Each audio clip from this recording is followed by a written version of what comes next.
فنکار کی بناتا ہے جو لائف میں دیا، فنکار کی بناتا ہے جو لائف میں دیا، فنکار کی بناتا ہے جو لائف میں دیا، فنکار کی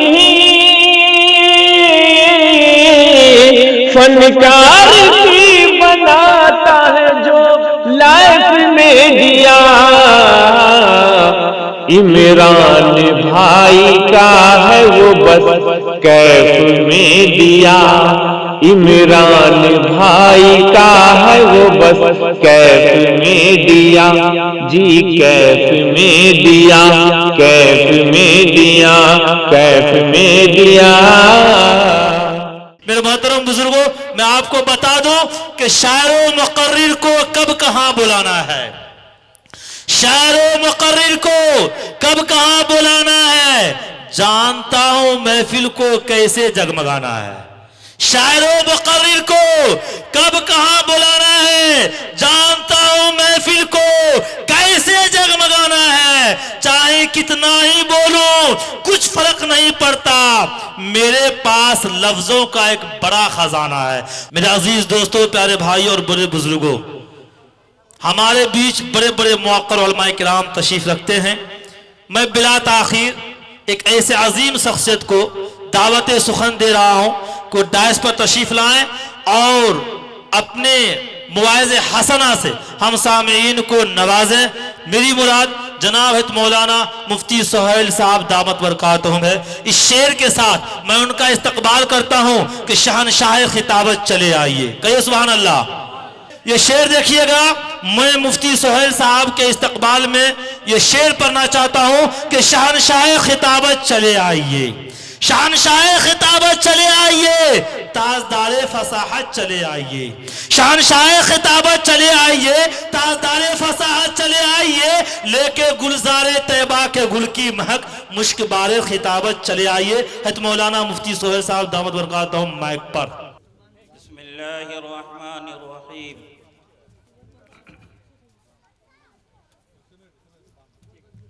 الحمد للہ رب العالمین، والصلاة والسلام على سید المرسلین، اما بعد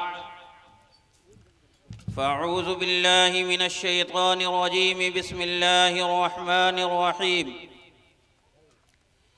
ان الذين يتلون كتاب الله واقاموا الصلاه وانفقوا مما رزقناهم سرا وعلانيه يرجون تجاره لن تبور ليوفيهم اجورهم ويزيدهم من فضله انه غفور شكور۔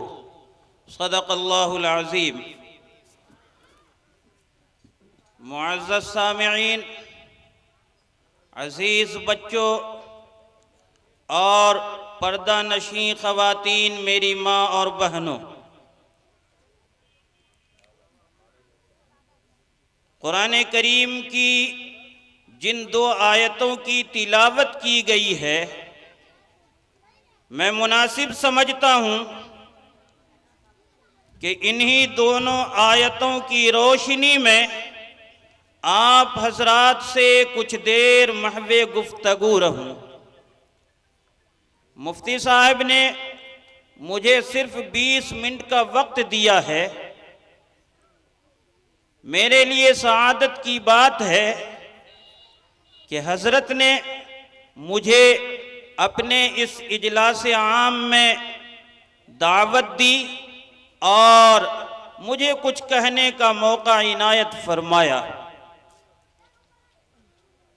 حضرت کا میں شکر گزار ہوں، اور جن آیتوں کی تلاوت کی گئی ہے، اس آیت میں اللہ رب العزت نے 3 قسم کے لوگوں کی تعریف و توصیف بیان کی ہے۔ ہماری اور آپ کی اگر کوئی انسان تعریف کے 2 جملے کہہ دے ہماری اور آپ کی کوئی تعریف و توصیف کرنے لگے تو ہم پھولے نہیں سماتے ہیں، ہمیں خوشی اور سرور محسوس ہوتا ہے۔ اور اگر کسی کی تعریف و توصیف خود اللہ پاک کرے تو اسے کس قدر خوشی اور سرور محسوس ہوگا، یہ وہی محسوس کر سکتے ہیں جن کے اندر یہ تینوں قسم کی خوبیاں ہوں گی۔ پہلی قسم کے لوگ وہ ہیں جس کی تعریف اللہ نے اس آیت میں فرمائی، ان الذین یتلون کتاب اللہ۔ پہلی قسم کے لوگ وہ ہیں جو قرآن کریم کی تلاوت کرتے ہوں، قرآن کریم کو پڑھتے ہوں، قرآن کریم کے احکام پر عمل پیرا ہوں، قرآن کریم کو اپنی زندگی کا دستور مانتے ہوں۔ ایسے قسم کی تعریف اللہ نے اس آیت میں فرمائی ہے۔ بھائیو، قرآن کریم کی تلاوت پر جہاں اخروی فائدے ہیں وہاں دنیاوی فائدے بھی قرآن کی تلاوت کرنے والے کو دنیا میں ہی محسوس ہونے لگتی ہے۔ بھائیو، قرآن کریم کی تلاوت کا سب سے بڑا فائدہ یہ ہے کہ انسان کے دل پر گناہ کی نحوست کی بنا پر جو زنگ پکڑ لیتا ہے، قرآن کریم کی تلاوت اس کے دل سے اس گناہ کی نحوست والے زنگ کو دور کر دیتا ہے۔ یہ قرآن کریم کی تلاوت کی برکت ہے۔ اور قرآن کریم کی تلاوت کی برکت یہ بھی ہے کہ انسان کے لیے روزی میں، اس کے رزق میں وسعت پیدا کرتی ہے۔ اس لیے ہم اور آپ آج کے دور میں جہاں بہت ساری پریشانیوں میں مبتلا ہیں، ان میں سے ایک اپنی معاش بھی ہے، اپنی روزی روٹی کا مسئلہ بھی ہے۔ اللہ نے اس روزی اور روٹی کے مسئلہ کے حل کے لیے قرآن کریم کی تلاوت کرنے کا ایک اچھا اور سنہرا موقع دیا قرآن کریم نازل فرما کر۔ اس لیے بھائیو، قرآن کریم کی تلاوت کیا کیجئے، قرآن کریم کو پڑھا کیجئے۔ حدیث پاک میں آتا ہے کہ جس دل میں قرآن کریم کی کوئی آیت یا کوئی سورہ نہ ہو وہ دل ویران سا ہوتا ہے، اور اس دل پر شیطان کا تسلط، شیطان کا قبضہ ہو جاتا ہے، اور شیطان اس دل کو جس طرح چاہتا ہے اپنے تسلط اور اپنے قبضہ میں ہونے کی بنا پر پھیرتا رہتا ہے۔ وہ دل گناہوں کے سمندر میں ڈوب جاتا ہے، وہ دل گناہ اور نیکیوں کے درمیان امتیاز کرنے کی صلاحیت نہیں رکھتا ہے، اس لیے کہ وہ دل ویران ہو چکا ہے۔ فارسی کا مقولہ ہے، خانہ خالی را دیو می گیرد، کہ خالی گھر پر دیو کا، شیطان کا، جنات کا، بھوت کا تسلط ہو جاتا ہے، قبضہ ہو جاتا ہے۔ اگر کسی گھر میں کوئی رہنا چھوڑ دے، وہاں سے اپنا بود و باش ہٹا لے، ویران بنا دے، اس گھر پر جنات کا، شیطان کا، بھوت کا، پریت کا تسلط ہو جاتا ہے۔ اور جس طرح آپ ویرانے گھر میں دن کے 12 بجے جانے میں بھی ڈر محسوس کیجئے گا، کیونکہ وہاں کوئی رہنے والا نہیں، وہ ویران ہے، اس پر شیطان کا تسلط ہو چکا ہے۔ اسی طرح جس دل میں قرآن کریم کی آیت محفوظ نہیں ہوگی وہ دل ویران ہوگا۔ اس لیے بھائیو، اپنے دل کو اگر آباد رکھنا ہے تو قرآن کریم کی سورتوں کو، قرآن کریم کی آیتوں کو اپنے دل میں محفوظ کیجئے اور قرآن کریم کی تلاوت کیجئے۔ بھائیو، قرآن کریم کے جہاں اخروی فائدے ہیں، دنیاوی فائدے بھی بے شمار ہیں۔ ان میں سے ایک بڑا فائدہ یہ ہے کہ جو کوئی شخص بھی قرآن کریم کی تلاوت دیکھ کرتا ہے اور تلاوت کرنے کا وہ پابند رہتا ہے، اللہ اس قرآن کریم کی تلاوت کی برکت کی بنا پر آخری وقت تک اس کی بینائی سلب نہیں کرتا ہے، اس کی آنکھ کی روشنی باقی رہتی ہے۔ یہ قرآن کریم کا معجزہ ہے۔ جتنے بھی بڑے بزرگ پرانے ہیں جن کا معمول تھا قرآن کریم کے پڑھنے کا، تلاوت کرنے کا، ان کی آنکھ کی بینائی اخیر عمر تک باقی رہی۔ خود حضرت مفتی صاحب کے والد کا معمول بھی تھا قرآن کریم کو پڑھنے کا، اخیر تک اللہ نے اس قرآن کریم کی تلاوت کی برکت کی بنا پر ان کی آنکھ کی بینائی محفوظ رکھی۔ اس لیے بھائیو قرآن کریم کو پڑھا کیجئے، آپ کی بینائی بھی محفوظ رہے گی۔ ایک بڑا فائدہ قرآن کریم کو یاد کرنے کا، قرآن کریم کو پڑھنے کا، قرآن کریم کو تلاوت کرنے کا یہ بھی ہے کہ جس شخص کے دل میں قرآن کریم محفوظ ہوگا، یعنی جو حافظ قرآن ہوگا، ممکن ہے کہ اس حافظ قرآن کو دنیا کی ہر ایک بیماری اپنی گرفت میں لے لے، وہ ہر ایک بیماری کا شکار ہو سکتا ہے، لیکن حافظ قرآن کی برکت کی بنا پر کبھی بھی پاگل پن کا شکار نہیں ہو سکتا ہے۔ اس لیے کہ جس دل میں، جس دماغ میں، جس ذہن میں قرآن کریم جیسی مقدس کتاب محفوظ ہوگی، وہ دل کبھی بھی، وہ ذہن، وہ دماغ کبھی بھی پاگل پن کا شکار نہیں ہوگا۔ اس لیے بھائیو یہ تو دنیاوی فائدے ہیں، اور اخروی فائدہ یہ ہے کہ قرآن کریم کے پڑھنے پر اللہ رب العزت کی طرف سے بے شمار نیکیاں دی جاتی ہیں۔ قرآن کریم کا پڑھنے والا گویا کہ اللہ سے ہم کلامی کرتا ہے، ہم کلام ہو رہا ہے، اللہ سے باتیں کر رہا ہے۔ اس لیے بھائیو قرآن کریم کو پڑھا کیجئے اور معمول بنائیے اپنے گھر میں پڑھنے کا، پڑھانے کا۔ اس لیے کہ جہاں پر بھی قرآن کریم پڑھا جاتا ہے اس جگہ پر اللہ کے فرشتوں کا نزول ہوتا ہے، اللہ کے فرشتے وہاں اترتے ہیں، اور فرشتوں کی صفت ہے جب بھی وہ آتے ہیں رحمت بن کر آتے ہیں، طمانینت بن کر وہ آتے ہیں، سکینت بن کر کے وہ آتے ہیں۔ جس جگہ پر بھی، جس مکان میں بھی قرآن کریم پڑھا جائے گا وہاں اللہ کی رحمت نازل ہوگی، وہاں اللہ کی سکینت اترے گی، وہاں اللہ کی طرف سے برکت اترے گی۔ ظاہر سی بات ہے کہ جہاں رحمت کے فرشتے اتریں گے، جہاں سکینت والے فرشتے اتریں گے، جہاں برکت کو لے کر کے فرشتے اتریں گے، اس جگہ پر بھی رحمت ہوگی، اس جگہ میں بھی برکت ہوگی، اس جگہ میں رہنے والوں کے درمیان بھی الفت و مودت باقی رہے گی۔ اور اسی کے برعکس جس جگہ قرآن کریم کی تلاوت نہ ہوتی ہے اس کے بدلے میں گانا بجانا ہوتا ہے۔ یاد رکھیے کہ گانا بجانا یہ شیطانوں کا محبوب مشغلہ ہے۔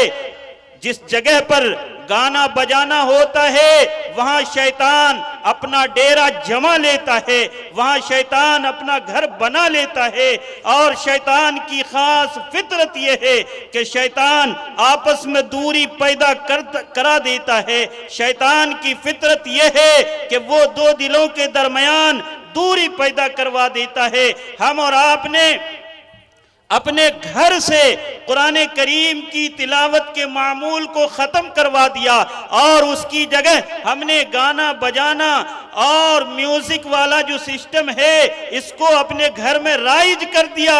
نتیجہ یہ نکلا کہ آپس میں جو محبت تھی بھائیوں کے درمیان، جو محبت تھی باپ بیٹوں کے درمیان، جو محبت تھی ماں بیٹی کے درمیان، جو محبت تھی ساس بہو کے درمیان، وہ محبت ختم ہو گئی۔ اور جب گانا بجانا نے تلاوت کی جگہ گانا بجانا نے اپنی جگہ لے لی تو شیطان نے ہمارے گھروں میں اپنا ڈیرا جمع کر کے جو اس کی خاص فطرت ہے دلوں کے درمیان نفرت اور دوری پیدا کروانے کی، اس نے یہ کام شروع کر دیا کہ بیٹے اور باپ کے درمیان دوری پیدا کروا دی، ساس بہو کے درمیان دوری پیدا کروا دی، ماں بیٹی کے درمیان دوری پیدا کروا دی۔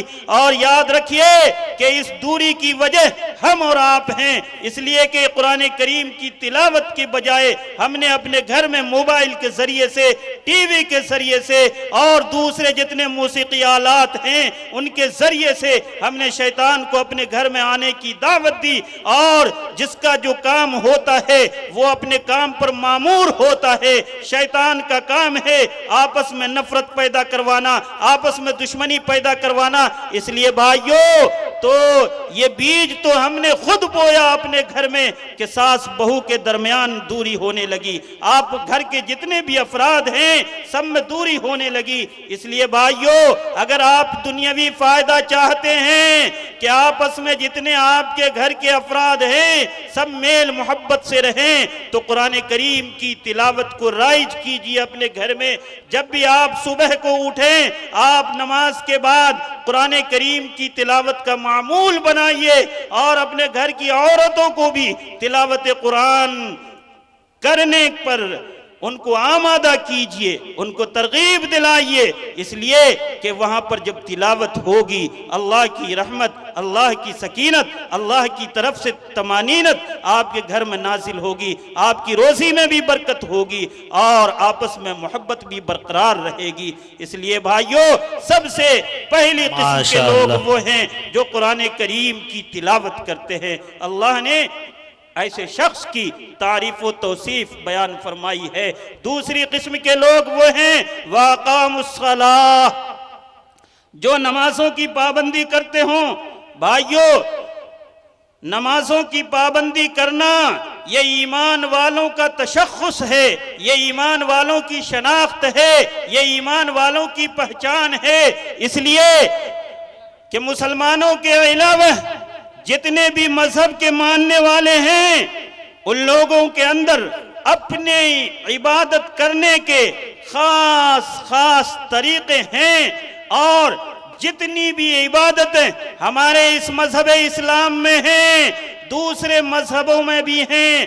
زکوٰۃ ہم دیتے ہیں، دان وہ بھی کرتے ہیں، روزہ ہم رکھتے ہیں، روزہ وہ بھی رکھتے ہیں، حج ہم مکہ کے لیے جاتے ہیں، حج کرنے کے لیے جہاں ان کی وہ مقدس جگہ ہے وہاں جاتے ہیں۔ ہم بھی صدقہ و خیرات کرتے ہیں، وہ بھی صدقہ و خیرات کرتے ہیں۔ ہم جتنے کام عبادت کے طور پر انجام دیتے ہیں، مذہب اسلام کے علاوہ جتنے بھی مذاہب ہیں ان میں وہ تمام عبادتیں موجود ہیں، لیکن صرف ایک ایسی عبادت اللہ نے ایمان والوں کو دی ہے جو کسی دوسرے مذہب میں نہیں ہے۔ نماز پڑھنے کا جو طریقہ اللہ کے رسول صلی اللہ علیہ وسلم نے ہم ایمان والوں کو، ہم مسلمانوں کو دیا ہے، یہ طریقہ کسی بھی دوسرے مذہب میں نہیں ہے۔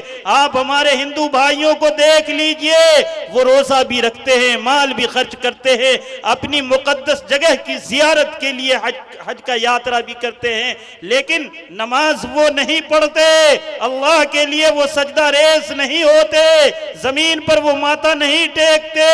اس لیے بھائیو، اسی کو اللہ کے رسول صلی اللہ علیہ وسلم نے فرمایا ہے کہ ہمارے اور غیروں کے درمیان بڑا فرق یہ ہے کہ وہ نماز کو چھوڑ دے، یعنی جو نمازوں کو چھوڑنے والا ہوا وہ ہم میں سے نہیں، نمازوں کا پڑھنے والا یہ مذہب اسلام میں سے ہے۔ اس لیے بھائیو، نمازوں کی پابندی کیجئے، اور یاد رکھیے کہ نمازوں کی پابندی پر اللہ کی طرف سے جو انعامات ہیں، ہم مسلمانوں کا ایمان کمزور ہے اس لیے اخروی انعامات پر یقین جلدی نہیں آتا، لیکن دنیاوی منافع چونکہ وہ آنکھوں سے ہم دیکھتے ہیں اس لیے اس پر یقین بھی آ جاتا ہے۔ میں دنیاوی فائدہ بتلاتا ہوں۔ اللہ کے رسول صلی اللہ علیہ وسلم نے فرمایا کہ جو شخص فجر کی 2 رکعت نماز پڑھتا ہے وہ اللہ کی نگرانی میں، وہ اللہ کی حفاظت میں، وہ اللہ کی ذمہ داری میں چلا جاتا ہے۔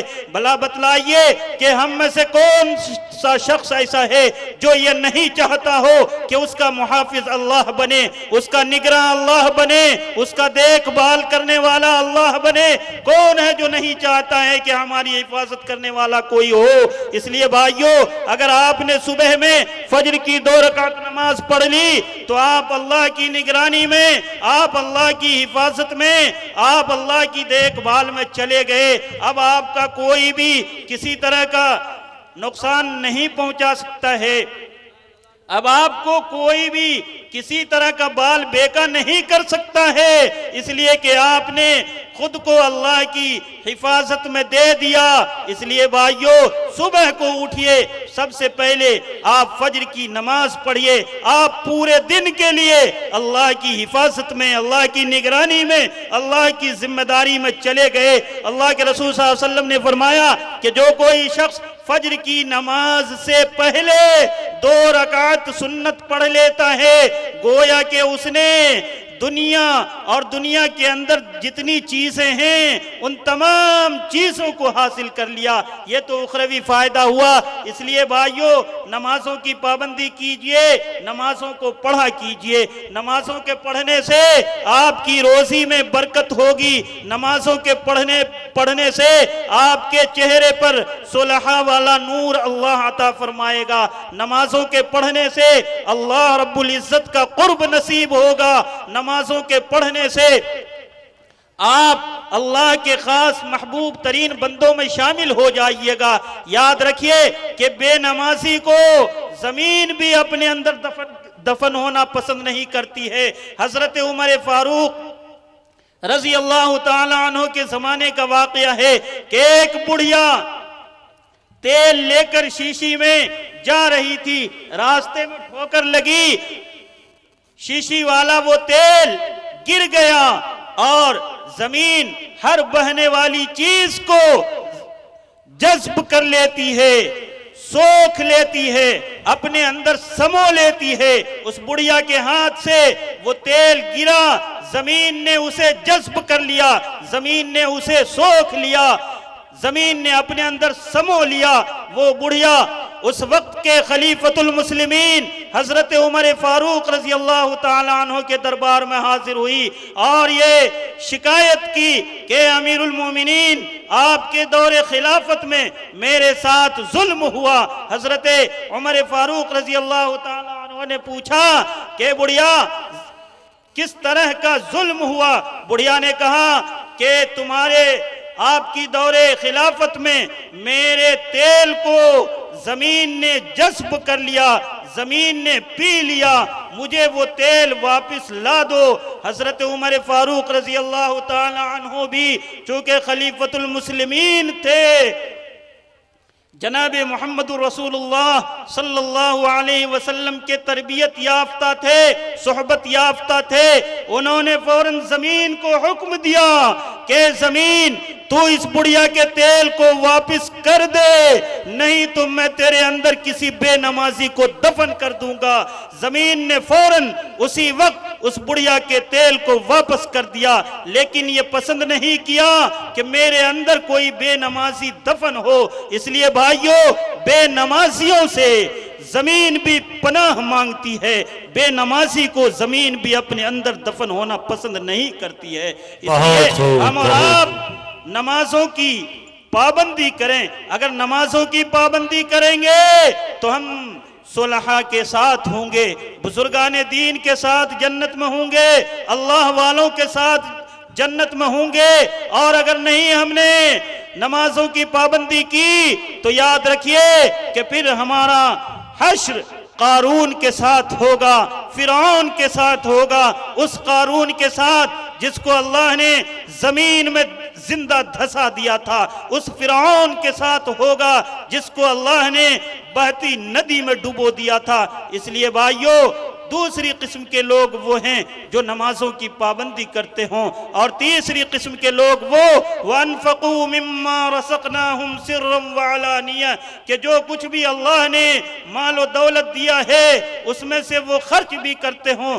جب جب اللہ کے راستے میں خرچ کرنے کی ضرورت پڑے، انسان اللہ کی رضا کو، اللہ کی خوشنودی کو طلب کرتے ہوئے اس چیز کو اللہ کی راہ میں لٹا دے، ایسے شخص کی اللہ رب العزت نے تعریف و توصیف بیان فرمائی ہے۔ یاد رکھیے کہ جو شخص مال کو خرچ کرتا ہے اللہ کی خوشنودی کے لیے، اللہ کی رضا کے لیے، اللہ کو راضی کرنے کے لیے اپنے کمائے ہوئے مال میں سے کچھ خرچ کرتا ہے، تو فرشتے اس کے لیے دعا کرتے ہیں کہ اے اللہ اس کے مال میں اضافہ فرما، اس کے مال میں بڑھوتری فرما۔ اور اسی کو قرآن کریم نے کہا یمحق اللہ الربا ویربی الصدقات کہ جو لوگ مال کو صدقہ کے طور پر خرچ کرتے ہیں اللہ اس کے مال میں بڑھوتری اور زیادتی اور اضافہ فرماتا ہے، اور جو لوگ مال کو بڑھانے کے لیے سود لیتا ہے ایسے شخص کے مال کو اللہ رب العزت اس سود کی نحوست کی بنا پر گھٹاتا ہے۔ یہاں پر ایمان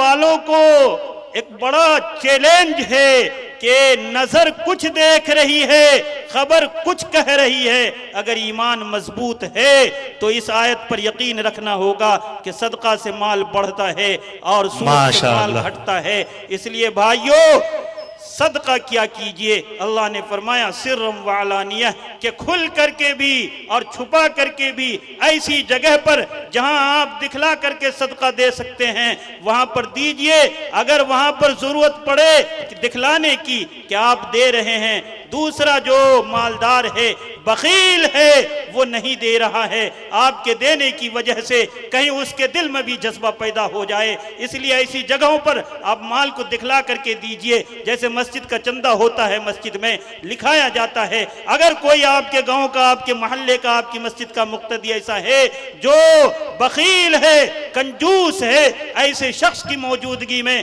آپ دکھلا کر کے دیجئے، سنا کر کے دیجئے، تاکہ اس کے دل میں بھی جذبہ پیدا ہو اور اس کا مردہ دل بھی بیدار ہو اور وہ بھی صدقہ کرنے پر آمادہ ہو جائے۔ اس لیے بھائیو صدقہ کیا کیجئے، اس لیے کہ صدقہ انسان کو بری موت سے بچا لیتا ہے، صدقہ انسان کو ایسی موت سے بچاتا ہے جس موت سے اللہ کے رسول صلی اللہ علیہ وسلم نے بھی پناہ مانگی ہے، بری موت سے۔ اس لیے بھائیو صدقہ کیا کیجئے، اللہ کے غضب کو بھی صدقہ ٹھنڈا کرتا ہے۔